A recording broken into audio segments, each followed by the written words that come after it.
अरे हम तुम्हारे 50 उदाहरण दे दें, तुम एक ही उदाहरण देते हो। और उसने जो हैट्रिक बनाई, आज तक जब से देश स्वतंत्र हुआ, उस लड़की की हैट्रिक को आप पूरा देश और पूरा वर्ल्ड लोहा मानता है?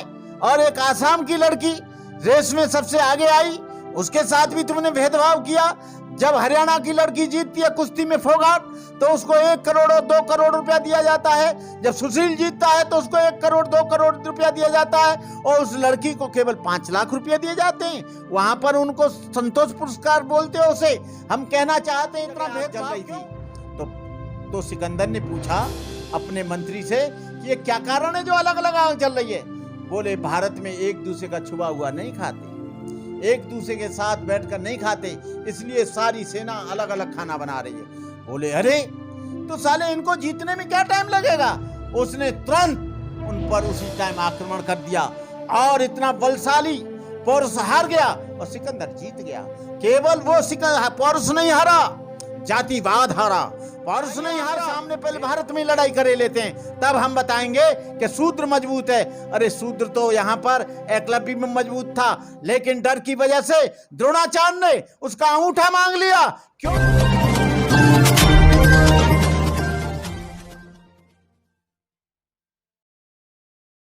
जय भीम, नमो बुद्धाय। साथियों, आप देख रहे हैं एनबी न्यूज़ 24/7 नीलम बोध के साथ। साथियों, मैं बात करूंगी अभी बुधवार को हुई घटना को लेकर, जिसने कि पूरे देश को एक बार फिर जाति के नाम पर शर्मसार कर दिया है। तो जैसा कि आप सभी जानते हैं कि अभी ओलंपिक गेम चल रहे हैं, और जो भारत की महिला हॉकी टीम है वो सेमीफाइनल से बाहर हो गई है। और जब भारत की टीम सेमीफाइनल से बाहर हुई तो कुछ तथाकथित मनुवादी विचारधारा के लोगों ने वंदना कटारिया के घर पर जाकर, जो कि हरिद्वार में है, वहां पर जाति सूचक शब्दों से संबोधित किया, बम पटाखे फोड़े, और यहां तक कह डाला कि अच्छा हुआ भारत की टीम हार गई, क्योंकि इसमें दलित समाज की महिलाएं थी। अच्छा हो कि इन दलितों को आगे से ऐसे मैचों में ना लिया जाए। तो आप देख सकते हैं कि इतनी कंठित मानसिकता रखने वाले लोग आज भी भारत में रहते हैं।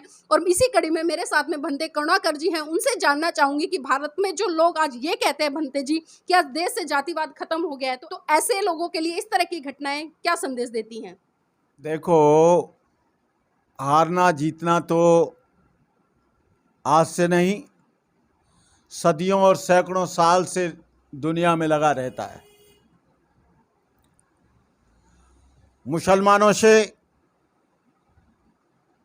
यहाँ के जब शूद्रों को सेना में भर्ती होने का ऑर्डर नहीं था, 1000 ईस्वी पूर्व महमूद गजनवी आया, सोमनाथ के मंदिर को लूट ले गया, तब ये ब्राह्मण कुछ नहीं कर सके।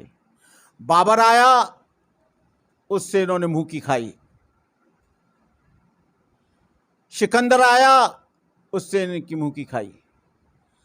कहने का मतलब यह है कि यहाँ हार जीत का सवाल नहीं है, लेकिन इस देश में चातुर वर्ण व्यवस्था और जातिवाद का इतना बड़ा जहर है।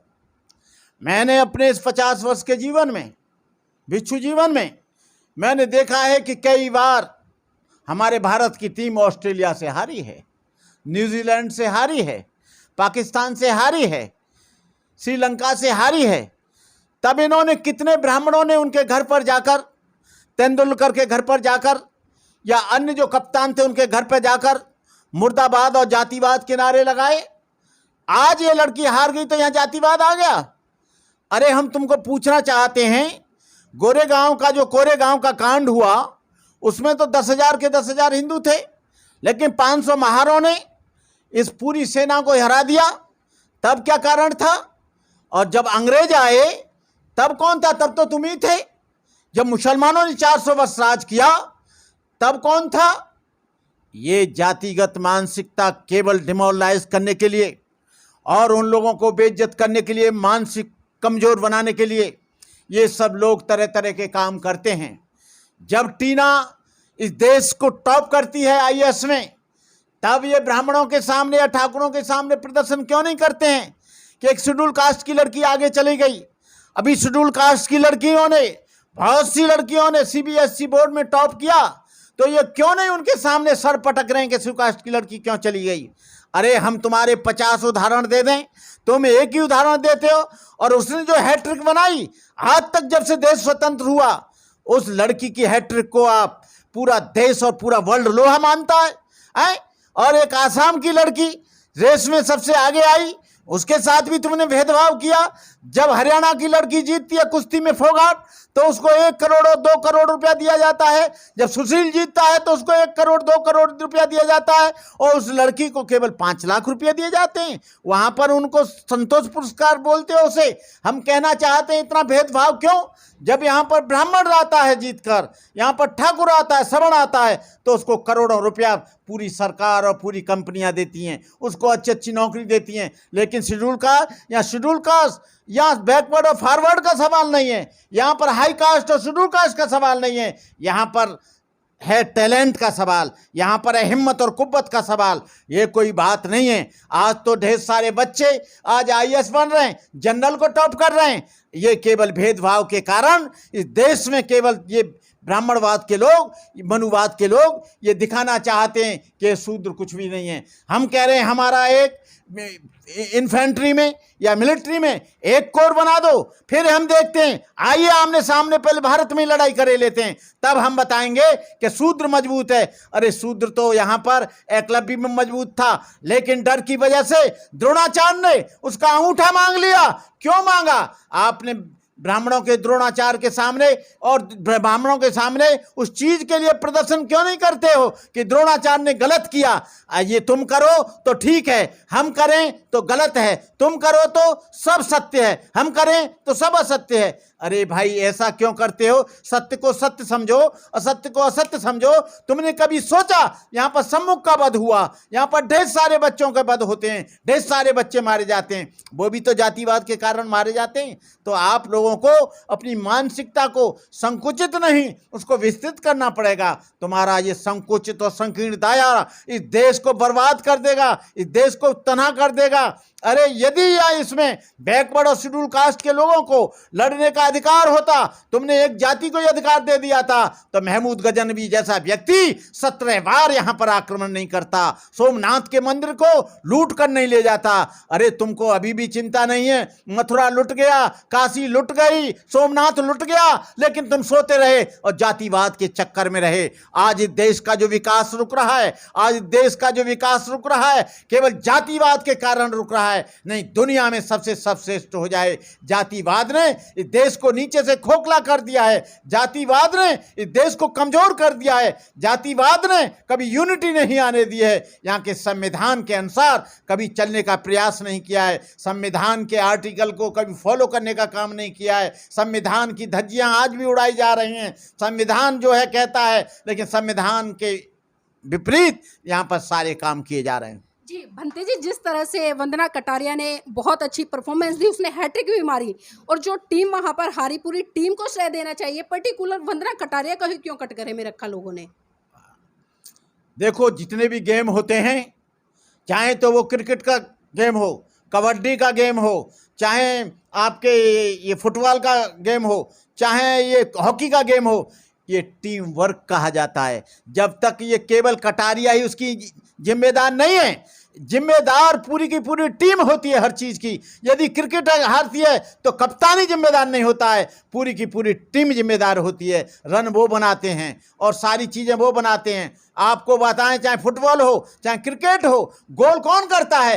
अकेली कटारिया नहीं कर रही होगी, कटारिया ने तो सबसे ज्यादा हैट्रिक बनाई। इस बात की जिम्मेदार और भी टीम हैं, उनको उनके सामने करो ना प्रदर्शन, उनको सामने करो ना मुर्दाबाद और जिंदाबाद। ये केवल तुम जातिगत आधार पर जो काम कर रहे हो, तुम्हारी मानसिकता सुधरनी चाहिए। तुम्हारी मानसिकता में जो जहर भरा हुआ है, तुम ये मत सोचना कि ये दिन नहीं आएंगे, ये दिन भी बदलेंगे, समय भी बदलेगा, और फिर दोबारा वो लड़की दोबारा जाएगी और गोल्ड मेडल लाएगी।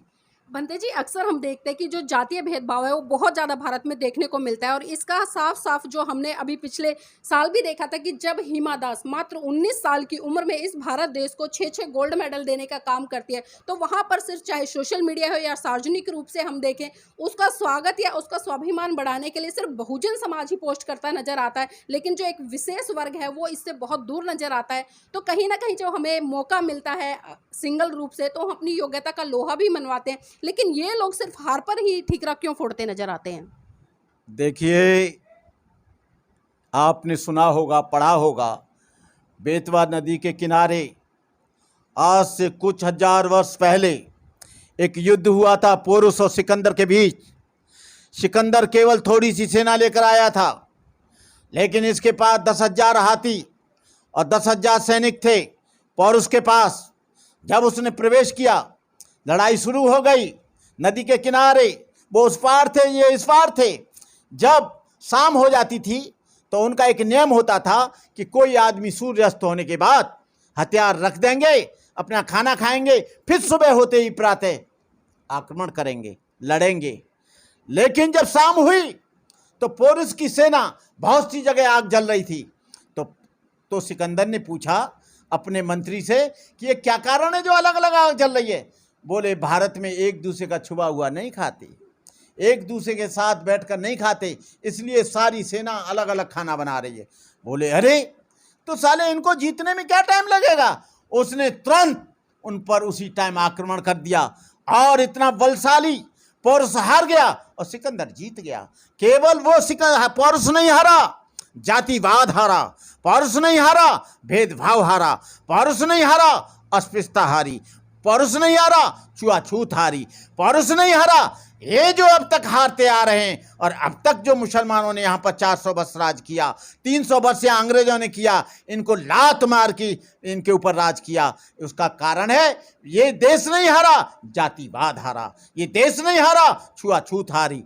आज यहाँ पर लोग हमारी संस्कृति को छोड़कर ईसाई बन रहे हैं, मुसलमान बन रहे हैं। क्यों बन रहे हैं? कि ये खुद ही अपने एक आदमी दूसरे आदमी का एक ही धर्म के लोग हैं, लेकिन वो सम्मान नहीं करना जानते, उनको अपमानित करना जानते हैं। उनको गांव में सम्मान नहीं मिलता, उनको शहर में सम्मान नहीं मिलता, उनको स्कूल में सम्मान नहीं मिलता, उनको ऑफिसों में सम्मान नहीं मिलता।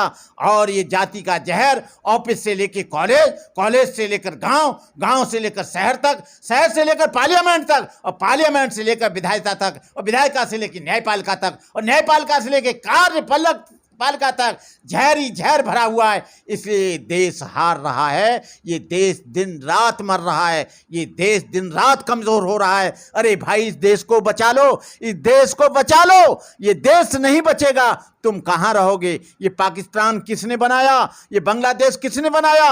उन लोगों ने बनाया जो उनके साथ भेदभाव करते थे और वो मुसलमान हो गए। ईसाई कहीं बाहर से नहीं आया, ईसाई इनकी वजह से, ईसाई ने उनको समता दी, मुसलमान ने मोहब्बत दी। तो आदमी वहां जाएगा जहां उसको प्यार मिलेगा, केवल लातें खाने के लिए थोड़े तुम्हारे यहां रहेगा। ये चार्टर वर्ण व्यवस्था के अंतर्गत जो 4 सिद्धियां हैं, उसके अंतर्गत ही थोड़े जीवन मरेगा। जो आदमी ऊपर पैदा हुआ वो ऊपर मर गया, और जो नीचे पैदा हुआ वो नीचे मर गया। जो नीचे की सिद्धि से कभी वो दूसरी सिद्धि पर नहीं आया, और जो ऊपर की सिद्धि वाला आदमी कभी नीचे नहीं आया। उसको मौका ही नहीं मिलने दिया कि नीचे की सिद्धि वाला आदमी ऊपर जाए, क्योंकि जातिवाद ने उसको एक ही जगह मरने के लिए मजबूर किया, एक ही जगह उसको मिटने के लिए मजबूर किया, एक ही जगह उसको रहने के लिए मजबूर किया। उसकी मानसिकता को कुंठित कर दिया, उसकी मानसिकता को नेस्तनाबूद कर दिया, उसकी मानसिकता को कमजोर कर दिया, और इसलिए पूरा देश कमजोर हो गया।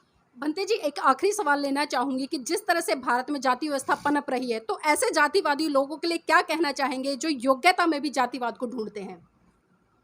मैं लोगों से ये तो नहीं कहूँगा कि वो किसी विदेशी संस्कृति को स्वीकार करें, लेकिन इसी देश में जन्मी हुई संस्कृति को, जन्मे हुए धर्म को वो स्वीकार करें, जिसमें उनको सामाजिक सम्मान मिल सके, जिसमें उनको सामाजिक इज्जत बरकरार रहे। मैं किसी धर्म की बात नहीं करूँगा, किसी मजहब की बात नहीं करूँगा, लेकिन मैं ये जरूर चाहूँगा कि भारतीय संस्कृति में, आज के माहौल में ये समता आना बहुत ज़रूरी है, भाईचारा बनाना बहुत ज़रूरी है।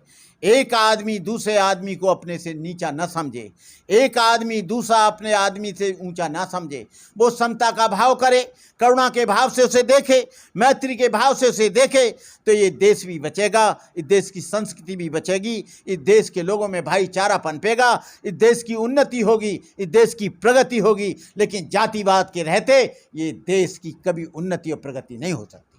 बहुत बहुत धन्यवाद भंते जी। आप सभी ने सुना कि भंते जी ने बहुत अच्छे विचारों के साथ में आप सभी से अपने वक्तव्यों की अभिव्यक्ति की और बताया है कि किस तरह से मनुष्य को धर्म, जाति और क्षेत्र, भाषा से ऊपर उठकर मानव कल्याण के लिए काम करना होगा। अगर इस दिशा में लोग बढ़ते हैं तो सही मायने में भारत का विकास होगा। जय भीम, नमो बुद्धाय।